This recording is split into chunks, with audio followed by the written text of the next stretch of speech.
اے فیض رساں دامن محتاج کو بھر دے، اے فیض رساں دامن محتاج کو بھر دے، پتھر بھی پگھل جائے کناروں میں اثر دے۔ میں یہ نہیں کہتا کہ مجھے مال و گوہر دے، شبیر کے مداحانوں میں داخل مجھے کر دے۔ یا رب میں کسی خواب پریشاں کو نہ دیکھوں، یا رب میں کسی خواب پریشاں کو نہ دیکھوں، اور ممبر جو ملے تخت سلیمان کو نہ دیکھوں۔ صلوات پڑھیں محمد وآلہ۔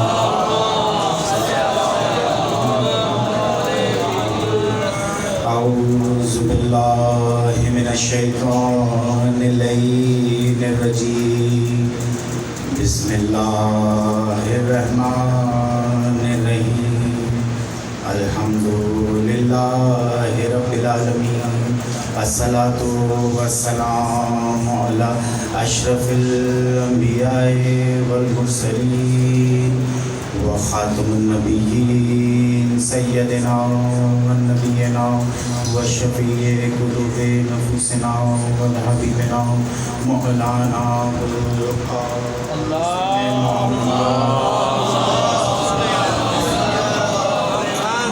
وأہل بیتہ الطیبین الطاہرین المعصومین المظلومین من یومنا ھذا الی یوم الدین۔ اما بعد فقد قال اللہ تبارک فی کتابہ المجید وفرقانہ الحمید وقولہ الحق۔ صلوات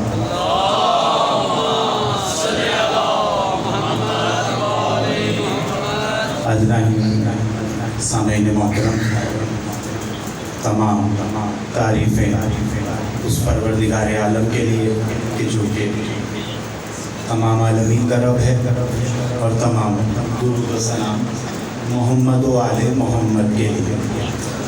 بعد از درود و سلام شکر گزار ہوں بارگاہ خداوندی میں کہ اس پروردگار عالم نے موقع دیا آج اس منبر سے ذاکری کے فرائض انجام دینے کا۔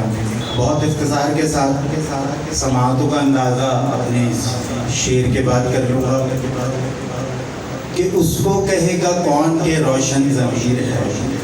توجہ بتائیں، اس کو کہے گا کون کہ روشن ضمیر ہے، اور جو یا علی نہ کہہ سکے وہ لب حقیر ہے۔ اس کو کہے گا کون کہ روشن ضمیر ہے، جو یا علی نہ کہہ سکے وہ لب حقیر ہے۔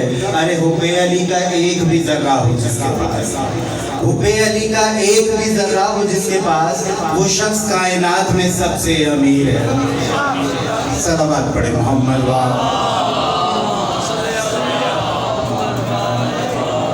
تو حضرات مظلوم کربلا، ذاکرین کی ذمہ داری ہے کہ کوئی نہ کوئی پیغام مجلس اپنے سامعین کو دیتے چلے، تو پیغام مجلس دے رہا ہوں کہ یہ درود آپ محمد و آل محمد پر پڑھتے ہیں نا، یہ کسی عین عبادت سے کم نہیں ہے۔ اس کا مرتبہ، اس کا رتبہ کسی عین عبادت سے کم نہیں ہے۔ جب رسول آسمان کے تیسرے یا چوتھے پردے پر گئے تھے تو ایک مرتبہ رسالت مآب نے ایسی مخلوق کو دیکھا کہ رسالت مآب نے دیکھتے ہی حضرت جبرائیل سے پوچھا، جبرائیل تو ساتھ ساتھ تھے نا، تو حضرت جبرائیل سے پوچھا کہ جبرائیل یہ کیسا فرشتہ ہے کہ جس کے 1000 ہاتھ ہیں اور ہر ہاتھ میں 1000 انگلیاں ہیں؟ تو حضرت مظلوم کربلا جناب جبرائیل نے کہا یا رسول اللہ آپ اس فرشتے سے خود معلوم کریں۔ تو حضرت مظلوم کربلا رسالت مآب نے اس فرشتے سے مخاطب ہوتے ہوئے پوچھا کہ تمہارا کیا کام ہے، خدا نے تمہیں کس لیے ایسا بدن دے کر نوازا ہے؟ تو حضرت مظلوم کربلا یہ فرشتہ کہتا نظر آیا کہ یا رسول اللہ آسمان کی طرف سے جتنے باران رحمت کے قطرے زمین پر گرتے ہیں میں ان سب کا حساب کر لیتا ہوں، جتنے ذرات ہوتے ہیں ہوا کے ساتھ میں ان سب کا حساب کر لیتا ہوں، ان سب کا شمار کر لیتا ہوں۔ تو رسول نے پوچھا ایسی کون سی چیز ہے کہ جس کا تم شمار نہیں کر پاتے؟ تو ایک مرتبہ یہ فرشتہ کہتا نظر آیا کہ یا رسول اللہ جب آپ کی امت آپ پر اور آپ کی آل پر درود پڑھتی ہے۔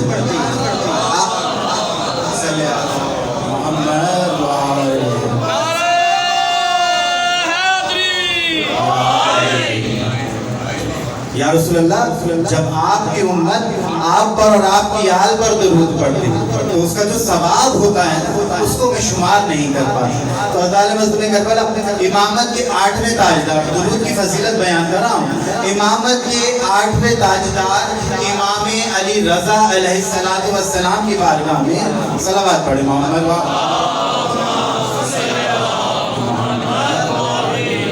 ایک شخص حاضر ہوا اور کہنے لگا مولا میرے گناہ حد سے زیادہ تجاوز کر گئے ہیں، میرے گناہ حد سے زیادہ تجاوز کر گئے ہیں اور اب میرا ضمیر مجھے ملامت کرنے لگا ہے. آپ مجھے کوئی ایسا عمل بتا دیجئے، کوئی ایسی تدبیر بتا دیجئے، کوئی ایسا نسخہ بتا دیجئے کہ جس کے کرنے سے میرے گناہوں میں کچھ کمی رونما ہو جائے. تو ایک مرتبہ امامت کے 8ویں تاجدار کے لبوں پر کہکشاں نمودار ہے. میں نے جملہ کہہ دیا، امامت کے 8ویں تاجدار کے لبوں پر کہکشاں نمودار ہوئی اور میرے مولا نے پوچھا تھا کہ اے شخص کیا تو نماز پنجگانہ بجا لاتا ہے؟ تو کہا مولا کوشش کرتا ہوں لیکن دنیاوی کاموں کے پیش نظر چھوٹ بھی جاتی ہے، لیکن پھر قضا کی نیت سے بجا لے آتا ہوں. اس شخص نے اپنے دست مبارک مولا کے سامنے چھوڑ دیے اور کہنے لگا مولا جس طرح سے میری سانسیں چلتی ہیں، جس طرح سے میری دھڑکن جاری ہے، مولا کوئی ایسا عمل بتائیے، کوئی ایسا ورد بتائیے جو میں چلتی سانسوں کے ساتھ کر سکوں. تو امامت کے 8ویں تاجدار نے کہا تھا کہ محمد و آل محمد پر بکثرت درود پڑھا کر، کیونکہ درود گناہوں کو اس طرح سے منہدم کر دیتا ہے جیسے آگ لکڑی کو کھا جاتی ہے. اور میں ہمیشہ کہا کرتا ہوں کہ کرم جب آل محمد کا شریک ہوتا ہے، کرم جب آل محمد کا شریک ہوتا ہے تو لاکھ بگڑا ہوا کام ٹھیک ہوتا ہے. کرم جب آل محمد کا شریک ہوتا ہے تو لاکھ بگڑا ہوا کام ٹھیک ہوتا ہے. ارے درود آل محمد کی یہ فضیلت ہے، وہ لا شریک خود اس میں شریک ہوتا ہے. صلوات پڑھیں محمد وال میرے اللہ تیرے بندوں نے ستا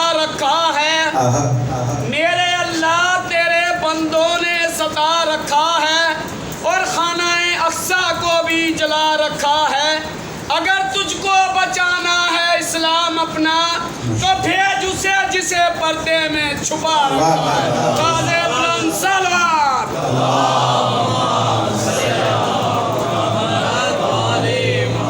تو حضرت مظلوم کربلا دے چکا پیغام مجلس کہ رہتی سانسوں تک امامت کے 8ویں تاجدار نے ضمانت دی ہے کہ درود گناہوں کو اس طرح سے منہدم کر دیتا ہے جیسے آگ لکڑی کو کھا جاتی ہے. تو اب اپنی رہتی سانسوں کے ساتھ ساتھ محمد و آل محمد پر ہر حال میں درود پڑھتے چلے جائیں. تو یہ جو آپ کے فرشتے بیٹھے ہیں نا جو نیک اعمال اور آپ کے گناہوں کو لکھتے چلے جاتے ہیں تقدیر کرامن کاتبین، تو حضرت مظلوم کربلا جو ثواب لکھنے والا فرشتہ ہے وہ اس قدر ثواب لکھے گا کہ جتنے خدا ہیں وہ خود بخود آپ کی کمپیوٹر کی میموری سے ڈیلیٹ ہوتے چلے جائیں گے. تو آپ نے محمد و آل محمد پر بکثرت درود پڑھنا ہے. صلوات پڑھیں.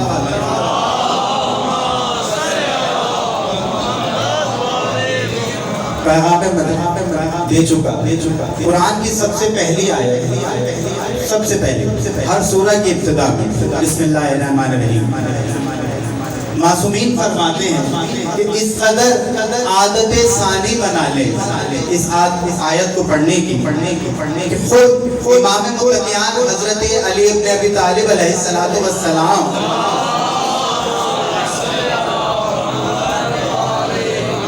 یہ کہتے نظر آتے ہیں کہ ہر کام کی ابتدا بسم اللہ پڑھ کے کریں. اپنی بات کو روکتے ہوئے ایک واقعہ بہت اختصار کے ساتھ کہ بغداد کے ایک عالم دین ہے، اپنے جوش خطابت میں کہہ دیا ادھر آپ جیسے سامعین جو ذکر اہل بیت سننے کے لیے آئے ہیں تو بغداد کے عالم دین پڑھ رہے تھے، سامعین سن رہے تھے. ان میں ایک چاہنے والا تھا محمد و آل محمد کا، حب اہل بیت رکھنے والا تھا. تو عالم دین نے کہہ دیا کہ ہر کام کی ابتدا بسم اللہ پڑھ کر کریں، خدا کی مرضی شامل ہو جائے گی اور آپ کے ہر کام کی مشکل آسان ہو جائے گی. حد یہ کہ اتنی مشکلات حل ہوں گی کہ اگر دریاؤں سے بھی رستہ بنانا چاہیں تو بسم اللہ پڑھیں اور دریا سے رستہ بن جائے گا اور آپ گزر جائیں گے. یہ مولا کا چاہنے والا قازمین سے بغداد آیا کرتا تھا اور بیچ میں نہر فرات پڑتی ہے، بیچ میں دریائے فرات پڑتی ہے. تو سامان سفر لے کے آتا تھا، چرواہا تھا، اپنے مویشیوں کو بھی ساتھ لایا کرتا تھا. حضرت مظلوم کربلا اب اس نے صدقے دل سے یقین کر لیا. وہ یاد ہے نا کہ انما اعمال بالنیات، اعمالوں کا دار و مدار نیتوں پر ہے. تو حضرت مظلوم کربلا کربلا اس نے سچے دل سے نیت کی کہ اپنے ہر کام کی ابتدا بسم اللہ کو پڑھ کے کروں گا. تو حضرت عالم مظلوم کربلا اب یہ شخص آپ کی دفعہ جب آیا تو کشتی لے کے نہیں آیا, کشتی لے کے نہیں آیا. توجہ کا طالب, کیونکہ عالم کی بات سنی تھی کہ اگر دریا میں بھی آگے بڑھو گے تو خدا آپ کی مشکل کو آسان کرے گا, اور نیت کی تھی, ارادہ کیا تھا, قصد کر لیا تھا. اب جیسے ہی فرات کے قریب پہنچا, بسم اللہ پڑھی, راستہ پروردگار عالم نے بنایا, گزر گیا, کئی روز گزر گئے. اب انسانی فطرت ہے کہ اگر کسی کو عزت دے کے بلایا جائے تو وہ آپ کے دعوت دینے میں ضرور آتا ہے. یہاں بلایا گیا کہ بھائی آپ نے ذاکر کے فرائض انجام دینے, تو ہم آئے. تو حضرت عالم مظلوم کربلا اب اس شخص نے سوچا کہ جس عالم دین سے سن کر, توجہ کا طالب, جس عالم دین سے سن کر مجھے یہ فائدہ استفادہ حاصل ہوا ہے, کیوں نہ ان کو ایک وقت کھانے پہ بلایا جائے, اپنے گھر میں مدعو کروں. اب ڈھونڈا گیا, عالم کو ڈھونڈ لیا اور اپنے گھر پہ بلایا کہ آغا صاحب آج یہاں کا کھانا آپ میرے ساتھ کھائیں. تو وہ بھی عزت سے چل گئے. ایک مرتبہ جیسے ہی پہنچے ہیں اسی نہر فرات پر, تو اب آغا نے پوچھا کہ کشتی کہاں ہے. کشتی لے کے نہیں چلتا تھا. آغا نے پوچھا کہ کشتی کہاں ہے. تو حضرت عالم مظلوم کربلا کہا میں نے آپ ہی کی مجلس میں سنا تھا, آپ ہی کے منہ سے سنا تھا. آپ نے کہا تھا اپنے ہر کام کی ابتدا بسم اللہ پڑھ کے کرو, خدا دریاؤں سے رستے بنا دیتا ہے. تو کہا کر کے دکھا. اس نے بسم اللہ پڑھی, دریا سے رستہ بن گیا, وہ گزرتا چلا گیا. کہا مولانا اب آپ کی باری. اب جیسے ہی مولانا کو کہا آپ کی باری, مولانا نے لڑکھڑاتے ہوئے قدموں کے ساتھ جیسے ہی دریا میں قدم رکھنا شروع کیا, ایک مرتبہ ڈوبنے کا خدشہ ہوا, اپنے آپ کو باہر نکالا, بڑی مشکل سے سنبھالا. تو کہا آغا صاحب یہ بسم اللہ آپ کے لیے کرامت نہیں ثابت ہو رہی, میں پڑھتا ہوں میرے لیے رستہ بنتا ہے, آپ کے منہ سے سنا, لیکن آپ کے لیے کرامت ثابت نہیں ہو رہی. تو ایک مرتبہ آغا صاحب کو کہتے نظر آئے کہ تو نے خدا کی معرفت کو سمجھا تھا, تو نے اہل بیت کی معرفت کو جانا تھا, خدا کی مرضی کو شامل کیا تھا. میں نے پڑھنے کے ارادے سے پڑھا لیکن عمل کرنے کے ارادے سے نہیں پڑھا. صلوات.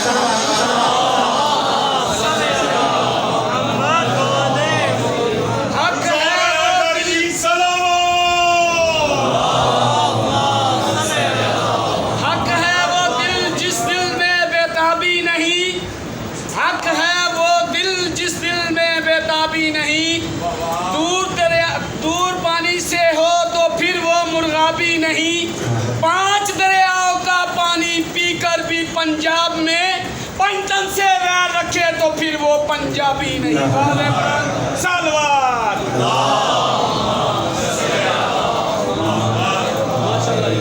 تو بسم اللہ کی بات میں پیش کر رہا ہوں, یعنی خود میں نے جہاں بات کو چھوڑا تھا وہیں سے مکمل کر دیتا ہوں کہ خود امام متقیان حضرت امیر المومنین فرماتے ہیں کہ اس قدر عادت ثانی بنا لیں بسم اللہ کو پڑھنے کی کہ اپنے ہر کام کی ابتدا بسم اللہ پڑھ کے کریں, کہ گھر سے باہر نکلے تو بسم اللہ الرحمن الرحیم, گھر میں داخل ہو تو بسم اللہ الرحمن الرحیم, کھانا کھانے کے لیے بیٹھے تو بسم اللہ الرحمن الرحیم, پانی پیے تو بسم اللہ الرحمن الرحیم, کتاب کھولے تو بسم اللہ الرحمن الرحیم. یعنی اتنی عادت ثانی بنا لیں کہ میرے مولا فرماتے ہیں کہ جب روز محشر فرشتے تمہارا اعمال نامہ دے تمہارے ہاتھوں میں, تو اس اعمال نامے کو لے کر آپ اس کو کھولیں بسم اللہ الرحمن الرحیم, تو جیسے ہی اس آیت کو آپ تلاوت کریں تو آپ کا کوئی گناہ اس اعمال نامے میں موجود نہ ہو. آپ فرشتوں کو بلائیں, اے فرشتوں کس کا اعمال نامہ دے گئے ہو, میں نے تو اپنی زندگی میں بہت گناہ سر کیے. تو فرشتے یہ کہتے نظر آئے کہ ہم سے غلطی نہیں ہوتی, تو اپنے ہر کام میں اللہ کی حکمت کو شامل کرتا تھا, نام خدا سے شروع کرتا تھا, جہاں خدا کا نام آ جاتا ہے وہاں گناہ باقی نہیں رہتے.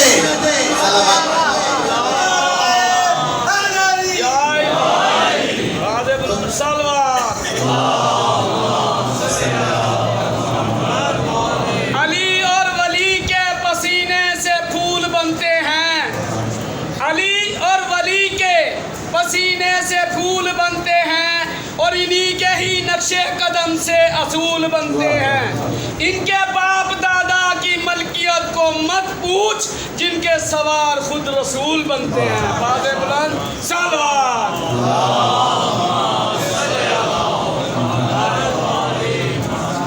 مظلوم کربلا بادشاہ روم ہے بسم اللہ کی مد میں. یہ بہت بڑی تمہید میں نے باندھی ہے کہ تاکہ بسم اللہ کی تفسیر کو بیان کر سکوں. تفسیر بسم اللہ میں بادشاہ روم ہے, اور بادشاہ روم اس قدر سر میں درد ہوتا ہے کہ آج کل کی زبانوں سے مائگرین کہتے ہیں. بہت زیادہ سر میں درد ہوتا ہے, بہت علاج کرایا, بڑے بڑے طبیبوں کو بلایا, بڑے بڑے حتبہ آئے, اس دور کے بادشاہ روم کا علاج کیا, لیکن کوئی علاج کارآمد نہ آئے. تو کسی نے بتایا کہ مدینے میں کسی علی کے چاہنے والے نے بتایا، کسی علی کے چاہنے والے نے بتایا کہ مدینے میں امیر المومنین رہتے ہیں، مظہر العجائب رہتے ہیں، آپ ان سے رجوع کریں جو آپ کا یہ مسئلہ حل ہو جائے گا۔ حضرت مظلوم کربلا امام متقیان کے پاس اپنا ایک نمائندہ بھیجا، خط لکھ کر بھیجا کہ مولا میرے سر میں بہت درد رہتا ہے، شدید درد میں رہتا ہے، کچھ تجویز دے دیجئے، کچھ عطا کیجئے، کوئی معجزہ دکھائیے کہ میرا یہ مرض مجھ سے دور ہو جائے۔ بہت علاج کرایا، لا علاج ہے۔ حضرت مظلوم کربلا میں سمجھتا ہوں وہ مرد ہی نہیں جو علی اس کا علاج نہ کر سکتا۔ ایک مرتبہ جیسے ہی بادشاہ روم نے اپنے نمائندوں کو بھیجا، نمائندہ خط لے کے امام کی خدمت میں حاضر ہوا اور میرے مولا نے تحفتاً اقتدار کے ساتھ میرے مولا نے تحفتاً ایک امامہ ان کو دیا کہ جب بھی بادشاہ کے سر میں درد کی شکایت ہو تو ان سے کہنا اپنا تاج اتار کر یہ امامہ پہن لیں، آپ کے سر کا درد چلا جائے گا، آپ کے سر کا درد چلا جائے گا۔ ایک مرتبہ بادشاہ روم کا نمائندہ لے کے بادشاہ کی خدمت میں آ گیا، کہا کیا دیا علی نے؟ کہا بادشاہ سلامت یہ امامہ دیا ہے اور کہا ہے کہ جب بھی آپ کے سر کا درد ہو۔ اب ایک مرتبہ 2 روز گزر گئے، پھر دوبارہ درد کی شکایت ہوئی، جیسے ہی درد کی شکایت ہوئی تو ایک مرتبہ تاج اتار کر مولا کا دیا ہوا تحفہ پہن لیا۔ صلوات پڑھیں محمد وآلہ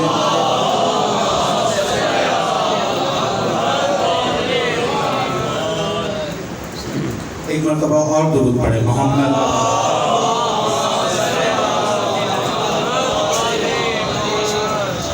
تو حضرت مظلوم کربلا توجہ کا طالب بہت اختصار کے ساتھ بادشاہ روم کے سر میں دوبارہ درد محسوس ہوا، جب وہی شکایت ہوئی تو مولا کا بھیجا ہوا تحفہ، مولا کا بھیجا ہوا امامہ پہنا، تاج اتار کے رکھ دیا۔ اسی طرح تمام رعایا موجود تھی، دربار سجا ہوا تھا۔ ایک مرتبہ جیسے ہی مولا کا بھیجا ہوا تحفہ پہنا، سر کے درد کی شکایت دور ہو گئی۔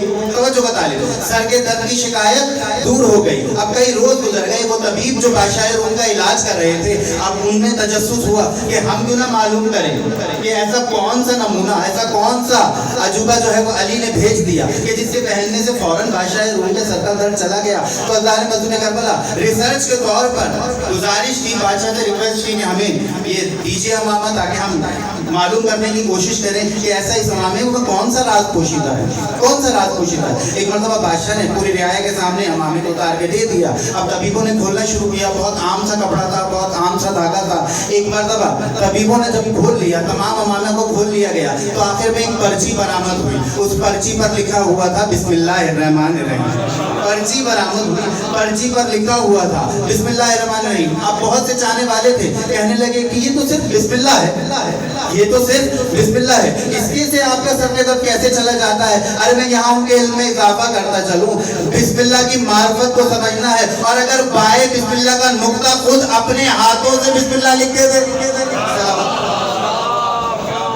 صلوات پڑھے محمد۔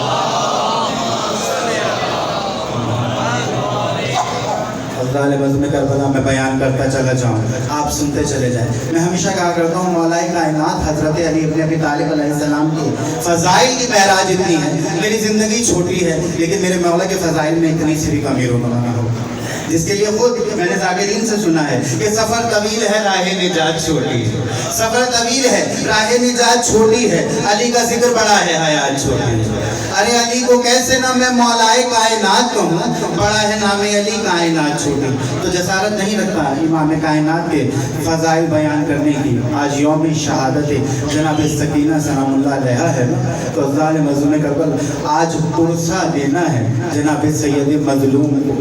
سارا سال آپ پرسہ دیتے ہیں نا، یام اعظم میں بھی پرسہ دیتے ہیں جناب شہزادی زہرا کو، وہ رومال فاطمہ لے کے آتی۔ حضرت مظلوم کربلا آج امام مظلوم کربلا کو ان کی لاڈلی بیٹی کا پرسہ دینا ہے جناب سکینہ بنت الحسین کے لیے۔ چھوٹی سی تمہید کہ حضرت مظلوم کربلا بی بی کو خود اپنی دعاؤں میں مانگا ہے میرے مولا نے نمازی شب کی دعاؤں میں مانگا ہے، اور ان کا نام سکینہ بنت الحسین۔ حضرت مظلوم کربلا حسین ابن علی کی سب سے لاڈلی بیٹی کہ جب مولا خیمہ گاہ سے نکلے ہیں نا وقت شہادت عصر سے پہلے، ایک مرتبہ جیسے ہی اپنی زلجنا پہ سواری پہ سوار ہوا نا میرا مولا، اور ایک مرتبہ مولا نے نظام فرس کو کھینچا اور زلجنا کو ایڑ لگائی، تو مولا نے چاہا زلجنا آگے بڑھے لیکن زلجنا آگے نہیں بڑھا، تو غریب حسین نے ایک مرتبہ زلجنا سے مخاطب ہوتے ہوئے کہا اے زلجنا کیا تو نے بھی اپنے مولا کا ساتھ چھوڑ دیا؟ بے زبان جانور تھا۔ ایک مرتبہ آنکھوں سے آنسو نکلنے لگے، زمین کی